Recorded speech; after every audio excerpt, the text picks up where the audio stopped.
கேள்வி பார்வையாளர் வணக்கம். இந்த நேர்காணலில் நாம் சந்திக்க இருக்கும் சிறப்பு விருந்தினர் அண்ணா திராவிட மக்கள் முன்னேற்ற கழக பொதுச் செயலாளர் வழக்கறிஞர் பசும்பொன் பாண்டியன் அவர்கள். சார் வணக்கம். வணக்கம். நடிகரும் தமிழக வெற்றிக் தலைவருமான விஜய் அவர்கள் தற்போது தமிழ்நாட்டினுடைய முதலமைச்சர் ஆகிட்டாங்க. ஏற்கனவே திமுக ஆட்சியில பெண்களுக்கு பாதுகாப்பு இல்லை, சட்ட ஒழுங்கு சரியில்லை, எங்கு பார்த்தாலும் கொள்ளை சம்பவங்கள் நடக்கிறது. நான் வந்தா இதுக்கு எல்லாத்துக்கும் உடனடி தீர்வுலாம் கிடைக்கும். சிங்கப்பெண் படை, பல்வேறு தனிப்படைகள் போன்ற பல்வேறு படைகளை உருவாக்கியிருக்காங்க.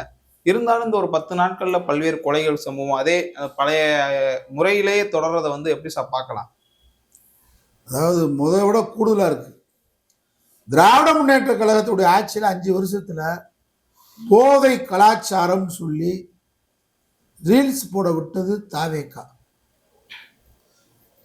நாங்க ஐடிவி அவங்க கணிக்க தவறிட்டோம், அவங்கள கண்காணிக்க தவிர ஐடிவி எதுக்கு வச்சிருந்தீங்க? திமுக திமுக இப்போ கோடி கோடியா பணம் வச்சிருக்கீங்க, ஐடிவி வச்சிருக்கீங்க. போதை கலாச்சாரம் சொல்லி பரப்புனாங்களே, ரீல்ஸ் போட்டாங்களே, பெண்களுக்கு பாதுகாப்புலன்னு சொல்லி போட்டாங்களே. அண்ணா பல்கலைக்கழக மாணவி விஷயத்துல எனக்கு தெரிஞ்சு இந்தியாவிலேயே 24 மணி நேரத்தில் நடவடிக்கை எடுத்த ஒரே அரசு திமுக அரசு நம்முடைய மாண்புமிகு முன்னாள் முதலமைச்சர் ஸ்டாலின். 3 விஷயம் நடந்திருக்கு. அதே மாதிரி பொள்ளாச்சியில அந்த சம்பவத்துக்கு உடனடியாக நடவடிக்கை எடுத்து அந்த வழக்கும் துரிதமாக நடத்தப்பட்டது. அண்ணா பல்கலைக்கழக மாணவி விஷயத்தில் நடத்தப்பட்டது. அதுபோல கடைசியா திருநெல்வேலியில் ஒரு சம்பவம் நடந்துச்சு. இந்த 3 சம்பவங்களை தவிர என்ன பெரிய பெண்களுக்கு பாதுகாப்பற்ற சம்பவம் நடந்ததாக நீ சொல்றீங்க? புதுக்கோட்டையில் நேற்றைக்கு 2 நாளைக்கு முன்னாடி மாற்றுத்திறனாளி பெண்ணை கார்ல தூக்கிட்டு போய் கற்பழிச்சிருக்கான். இதையா ஊடகம் பேச மாட்டேன்றீங்க? விஜய் ஆட்சிக்கு வந்ததுக்கு முன்னாடி மாற்றுத்திறனாளி பெண்ணுக்கே பாதுகாப்பு இல்லை இல்லையா? ஏன் உழவுன்னு செய்தியா போடுறீங்க?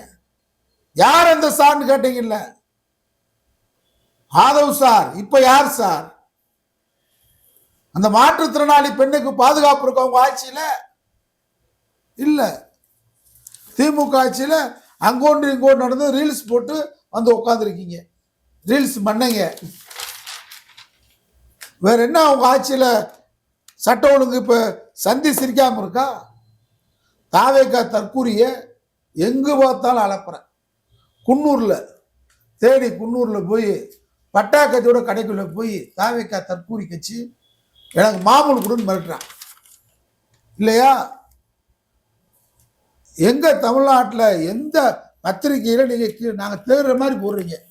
ஆனா இந்த பாருங்க, காதலின் திருமணத்தை நிறுத்த கோரி இளம்பெண் போராட்டம், போலீஸ் நிலையத்தில் இன்ஸ்பெக்டர் தாவாக்க எம்எல்ஏ வாக்குவாதம். ஒரு எம்எல்ஏ தற்கூரி எங்க போய் வரவேற்பு போராடுவது? சிங்கப்பெண் அதிரடிப்படை ஐஜியாக பவானீஸ்வரி நியமனம் வரவேற்போம். பெண்களுக்கு எங்கிட்டாவது பாதுகாப்பு கொடுக்கட்டுமே. திருமங்கலம் அருகே வாலிபரை கட்டையால் அடித்து கொண்டு தாய் மாமா. இதெல்லாம் புதுசு புதுசாக நடக்குது. டிசைனா மாற்றம் இல்லை, மாற்றம் வந்தால் தான் நல்லா இருக்கும். இப்படி மாற்றம் தான். 60 வயசு கிழமை தாய் மாமன் 32 வயசு மருமகனை கட்டையால் அடிச்சு கொள்றேன். இதாண்டா மாற்றம். இது நடக்குது. இலங்கை சிறையில் நீண்ட நாட்களாக 12 மீனவர்களுக்கு பாதுகாப்பு இல்லை. ஒரு கடிதம் போடுறாரு. அப்புறம் என்ன மாற்றம்? எல்லா பேரும் அதானே செஞ்சோம். நீ என்ன மாற்றம்? போய் இலங்கையில போய் அடிச்சு ஜெயிலிருந்து வெளிக்கடை சரி அடிச்சு கொண்டு மாதிரி அடிச்சு கொண்டு வர போறாரா விஜய்? சேர்ந்து வாழ மறுத்ததால் கணவரின் நண்பரின் வெறி செயல், இதெல்லாம் மாற்றம். உயிரோடு எரிக்கப்பட்ட பெண் சாவு, கொலை வழக்காக மாற்றி விசாரணை அருப்புக்கோட்டையில. சரியா? இது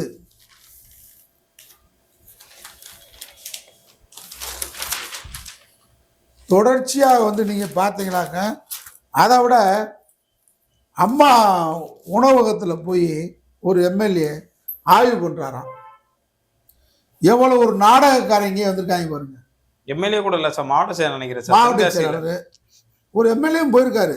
ஆனா அவருக்கு என்ன நடந்திருக்குன்னு, அவர் என்ன செஞ்சிருக்காருன்னு கேட்டா, அவருக்கு தனியா சாப்பாடு, அவருக்கு தனியா சாப்பாடுலாம் கொண்டு இந்த இவங்களோட உட்காந்து சாப்பிட்ற மாதிரி அது மட்டும் தனியா இருக்கு. ஏண்டா ஏமாத்துக்கார பிள்ளைகளா? புரட்சி தலைவி அம்மா வந்து உயர்மட்ட குழு போட்டாங்க. முத எம்ஜிஆர் ராமநாதபுரத்துக்கு வந்தாங்க சத்துணவு வந்து பார்க்கறதுக்கு. அவங்களே உட்காந்து சாப்பிட்டாங்க. பிறக்கும் போதே அவங்கெல்லாம் ஒரு செல்வ சீமாட்டி வீட்டில் பிறந்தவங்க. முதலமைச்சர் ஸ்டாலின் பழங்குடி மக்கள் வீட்டில் உட்காந்து சாப்பிட்டார். இவன் என்ன ஆளுவீங்க தற்குறிப்பு எழுத போய் அம்மா உணவகத்தில் போய் உட்காந்து, அதை விட ஆதவரிச்சுனா இந்த விளையாட்டு ஹாஸ்டலில் போய் உட்காந்துட்டு இவரை விட்டு அவங்களுக்கு இட்லி சாப்பிட்டுட்டு இருக்காங்க. இவரை மட்டும் தனியாக பிரெட்டும் ஜாமும். கோடீஸ்வரன் இல்லையா, உலக கோடீஸ்வரன், அப்படிதான் சாப்பிடுவாங்க. இவங்க தான் வந்து மாற்றத்தை கொண்டு வர போகிறாங்கன்னா என்ன மாற்றம்? எம்ஜிஆர் வந்து சத்துணவு சாப்பிடுவார் போய், கலைஞர். இப்போ ஸ்டாலின் என்ன செஞ்சார்? பழங்குடி வீட்டில் போய் பழங்குடி மக்களோட உட்காந்து, அதாவது டெல்லி செல்லும் முதல்வருக்கு இந்த பிஎம்ஸ்டி திட்டத்தில் கையெழுத்து போட போறாரு. மதச்சார்பற்ற முற்போக்கு கூட்டணி அப்பவும் சொல்லுவாங்க குடியரசுத் தலைவர் ஆட்சி வந்து. குடியரசுத் தலைவர் ஆட்சி வந்து என்ன செய்ய போறான் அவன்? குடியரசுத் தலைவர் ஆட்சி இருந்து கவர்னர் ஏதாவது திட்டங்களை போட்டா மக்களை தேர்தல் நடத்தி ஆகணும். தேர்தலில் திரும்ப ஜனநாயக அரசு வந்துருவான். கவர்னர் போட்ட திட்டத்தை பூரா ரத்து பண்ணிட்டு போறான். என்ன குடியரசுத் தலைவர் குடியரசு இந்த தற்கொலை ஆதரிக்கிறதுக்கு காரணம் என்ன? எங்கேயும் நிம்மதி இல்லை மக்கள். இந்த 15 நாளா மக்களுக்கு ஒரு நிம்மதியே இல்லை. பாருங்க, துணை சபாநாயகர் போய் ஒரு அதிகாரிட்ட, நீ எல்லாம் ஒரு அதிகாரியா? உங்க வீட்டில் பெண்கள் இப்படி பண்ணுவியா? அம்மா உணவகத்தில் தாவேக்கா மாவட்ட செயலாளருக்கு என்ன தகுதி இருக்கு? அம்மா உணவகத்துக்கு போய் திருமங்கலத்தில் ஒருத்தன் போயிருக்கேன் மாவட்ட செயலாளர். அதை விட நீங்க கூத்தும் கொடுமையுமா இருக்கு. சங்கரங்கோவில்ல நான் வெள்ளக்கோட்டு போட்டிருக்கேன், நானும் டாக்டர் தான், ஒரு தாவேக்கா தற்குறி. சங்கரங்கோவில் அரசு மருத்துவமனையில் அவதூறு வழக்கில் கைதான துபாய் நர்ஸ் திடீர் ஆய்வு. தாவேக்கா ஆட்சியில மாற்றம். இதாண்டா மாற்றம், ஏமாற்றம். ஓட்டு போட்டேன், இவருக்கு குட்டீஸ் சொல்லிச்சு ஓட்டு போட்டேன். எங்க வீட்டு குட்டீஸ் நாளைக்கு மருந்து குடிச்சு சான்னு சொல்லுவேன். சாங்க போய் பூரா பூரா பக்தோட குடிச்சு சான்னு சொல்லும் குட்டீஸ். விஜய் பேச்ச கேட்டு என்னடா குட்டீஸ் சொல்லிச்சு, யாருன்னு கூட தெரியாம உள்ள விட்டுருக்காங்க. தாவேக்கா கொடியை பாருங்க எப்படி மாலை போட்டிருக்காங்க, இரங்கல் மாதிரி போட்டிருக்காங்க. இப்படி கொடியை கட்டி 60 ஆண்டு கால திராவிட காட்சி இப்படி எங்கேயாவது நடந்திருக்கா? பூரா பைத்தியம் பூரா வெளியேறி இருக்கான். தாவேக்கா பேர்ல அரை பைத்தியம் முழு பைத்தியம் பூரா கொடியை கட்டிக்கிட்டு மருத்துவமனைக்கு போறது. நகராட்சி கமிஷனர் சீட்ல அமர்ந்து தாவேக்கா பெண் எம்எல்ஏ ராபடி. இதான் தாவேக்கா கட்சி.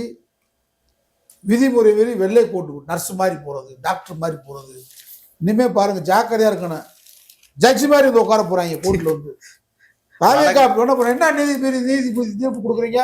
நாங்க மாற்றம், நாங்க தான் ஜட்ஜுன்னு வந்து மாவட்ட செயலாளர் தாவேக்கா மாவட்ட செயலாளர் கோட்டை போட்டு வந்து உங்களுக்கு வந்து நிலவரங்க போட்டு தள்ளுங்கன்னு சொல்லிட்டு நீதிபதியை தள்ள சொல்லிட்டு உட்கார போறாங்க. வடக்கு இந்தியாவில் அந்த மாதிரி பெரும்பாலும் நடக்கு சார். போலீஸ் ஸ்டேஷன், கோழி போலீஸ் ஸ்டேஷன், அது மாதிரி இன்ஸ்பெக்டர் போவாங்க, கரிமேடு ஸ்டேஷனுக்கு போவேன், சென்னையில் ஆவடி ஸ்டேஷனுக்கு போறாங்க, அடையார் ஸ்டேஷனுக்கு போறான். திடீர்னு கவனமா இருங்க அதிகாரி எல்லாம். மாவட்ட செயலர் என்ன செய்ய போறேன்? சரியில்லை, நீ சரியில்லை, நான் வந்து இன்ஸ்பெக்டர் ட்ரெஸ்ஸை போட்டு உட்கார போறேன். உடனே தாவேக்கா தற்குறிக்கு ஓட்ட போட்டு நாடு தரிகட்ட நிலைமையில இருக்கு. எங்கு பார்த்தாலும் போதையில வெட்டுறான். இந்த நேரத்து பாருங்க, வேடசந்தூர்ல தாவேக்கா கொடியை கட்டிக்கிட்டு ரோட்ல பூரா ரகலை பவுஸ் கேட்கிறான். பட்டு இவங்க பாவம் நெசவு நூல் காய போட்டிருக்காங்க. தாவேக்கா கொடியை கட்டி போய் அந்த நெசவு காய போட்டு துணியில போய் ஏத்துறான். கேட்டா நான் தாவேக்கா மாவட்ட சேர்றான். இந்த தற்கூரிகளை வளர்த்து விடுறதுக்கு, தற்கூரி கூட்டத்தை வளர்க்கறதுக்கு ஒரு முதலமைச்சர் ஒரு கட்சியா? இதுக்கு RSS இவிஎம் இயந்திரத்தை தயார் பண்ணி அந்த இவிஎம் இயந்திரத்தில் வெற்றி பெற வச்சிருக்கு. வேற ஒன்றும் அதிகமாக ஒன்றும் தாவேக்காக ஆள் கிடையாது. குட்டீஸ் சொல்லி இப்போ நம்ம வீட்டில் குட்டீஸ் இல்லாமல் இருக்கேன். எல்லாம் எனக்கு தெரிஞ்ச எந்த வீட்லையும் குட்டீஸ் விஜயாங்களுக்கு போடணும்னு சொல்லணும். எங்கனே 2 நாய் சொல்லியிருக்கு. 2 குட்டீஸ் சரியில்லாத பிள்ளைய வளர்த்துருப்பாங்க. அப்படியாதான் சொல்லுமே தவிர சரியான தாய் தாபம் பெற்ற பிள்ளை குட்டீஸ் யாரும் தாவேக்கா தற்கொலை கோட்டு போட்டு சொல்லியிருக்காரு. தரிகட்டது குட்டீஸ் சொல்லும். குட்டீஸ் சொன்னா எதுவும் செய்வீங்களாடா? நாட்டு ஆள போறது யாரு தற்கொலை? இந்த பாருங்க, நாடு அல்லல் பட்டு கிடக்கு, ஏங்க பேராபத்துல இருக்க மாதிரில போய். பேராபத்துல இருக்கு. ஆமாங்க சார். அபாயச்சங்கிலி அடிச்சாச்சு நாட்டுக்கு. நாடு ரொம்ப கேவலமா போயிட்டு இருக்கு. நாடா சுடுகாடா அப்படின்ற மாதிரி இருக்கு. தட்டி கேட்கறதுக்கு ஒரு முதலமைச்சரே இல்லை, சரியில்லாத முதலமைச்சர். ஏதாவது பத்திரிகையாளர் கூட்டு பேட்டி கொடுக்குறாரா? இந்த அரசு என்ன மூவ் ஆகுதுன்னே தெரியல பத்திரிகையாளருக்கு. என்ன மூவ் ஆகுது? யாரு பத்திரிகையாளர் கண்டா ஓடுறாரு. ஏன்பா பத்திரிகையாளர் கண்டா இப்படி ஓடுற? கலைஞர் பத்திரிகையாளரோட இருப்பார். நான் ஒரு பத்திரிகையாளர் என்று சொல்லுவார். ஸ்டாலின் ஓடினாரா? எடப்பாடி ஏன் பத்திரிகையாளர் கண்டு ஓடுற? இந்த அரசு என்ன எதை நோக்கி நகர்கின்றே தெரியல, நாட்டுக்கு தெரியல. இந்த அரசுடைய கொள்கை திட்டம் என்ன? இந்த அரசு எதை நோக்கி போகுது? லஞ்சம் இல்லாம இருக்கா? பாட்டிலுக்கு 10 ரூபா வாங்காம இருக்காங்களா? சண்டை நடக்குது. எங்க விஜய் அன்கிள் சொல்லிட்டு 10 ரூபா தரமாட்டேன்றான். அவன் கொடுத்தாதான் கடையை திறப்புன்றான். டாஸ்மா கொண்டு போராட்டம் பண்ணுவோன்றான். கூத்தும் கொடுமையும் கேவலமா இருக்கு நாடு. 15 நாள்ல இந்த பாருன்னா 5 வருஷம் ஓட்ட முடியுமா? தயவு செஞ்சு இந்த இடதுசாரி கட்சி எல்லாம் கொஞ்சம் மனசு வைங்க. இந்த தற்கூரிய ஆட்சியிலிருந்து இறக்குங்க. மக்கள் அல்லல் படுறாங்க. வேலை வாய்ப்பு கிடைக்க போறது இல்லை. வேலை வாய்ப்புக்கு உத்தரவாதம் இல்லை, சமூக நீதிக்கு உத்தரவாதம் இல்லை, தமிழ் மொழிக்கு உத்தரவாதம் இல்லை. ஈழத்தமிழை காக்க போறாரு இந்த அரசு. ஈழத்தமிழ் நிலைமையில் என்ன நிலைமை? உடைய புலம்பெயர்ந்த தமிழர்களுக்கு, ஈழத்தமிழர்களுக்கு என்ன உத்தரவாதத்தை சொல்லுது இந்த அரசு?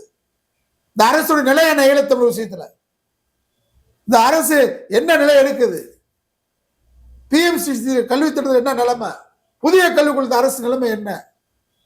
ஒன்றிய அரசு சேர்த்து ஒரு வார்த்தை கூட இந்த அரசு பேச மாட்டேங்குது. விஜய் பேச மாட்டேன்றாரு. சட்ட ஒழுங்கு சந்தி சிரிக்குது.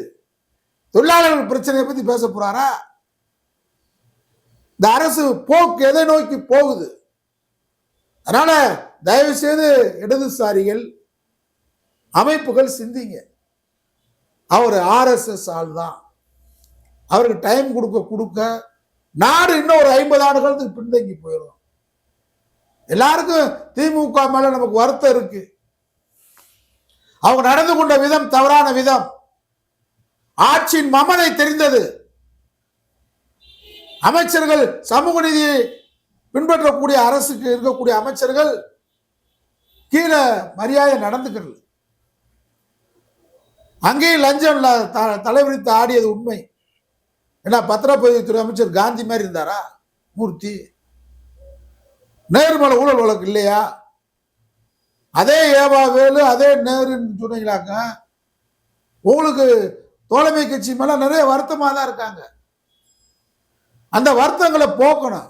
ஆனா அதுக்காக தளபதி ஸ்டாலின் ஒரு தூய்மையான ஆட்சியை நடத்தினார். இவ்வளவு ஒரு அயோக்கியத்தனம் இருந்தாலும் மக்களுக்கான திட்டங்களை தீட்டினார்.